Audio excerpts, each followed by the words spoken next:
As we started our journey through the Florida Keys today, no doubt we were already seeing downed trees and lots of vegetation on the side of the road. That's what we expected to see. But at least one good sign today, and I mean that literally, every couple hundred yards here in Key Largo, we're seeing a sign welcoming people back to the Keys. In fact, the visitor center here tells me they've already seen a couple hundred people come through since yesterday, the day Governor Rick Scott announced tourism back open in the Florida Keys.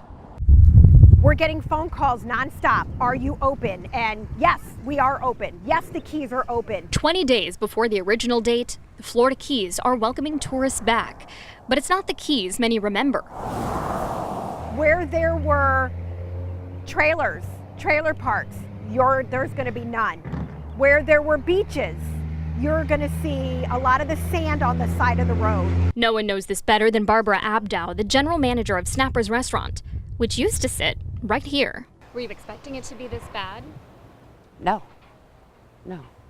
We didn't at all. We lost every fork, every knife, every plate, every glass, every stove, totally destroyed. So we're starting from scratch. The iconic restaurant is starting to rebuild its framework, and locals can still order from their partially damaged tiki hut.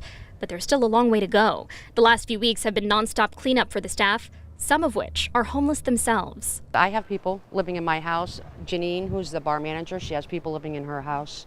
It's one of the reasons why some believe it's still too early to welcome back visitors. But with 50% of the workforce dependent on the industry, the October 1st deadline was a bittersweet compromise. I feel worse for the people that down further south. You know, we have the opportunity now to rebuild, and some might not.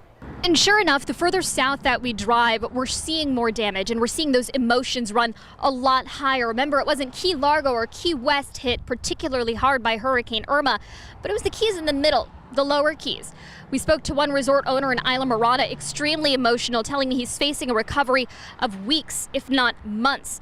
Here in Marathon, we're seeing debris scattered along the sides of all of the roadways here. National parks still shut down, as well as some of the area beaches. But the good news here is we aren't seeing those long lines for gas like we did immediately after Hurricane Irma. A small sign of hope that things here are improving. And as we speak to all of the business owners here, they are reminding me of one thing. They're going to rebuild stronger. In Marathon, I'm Sonica Dange.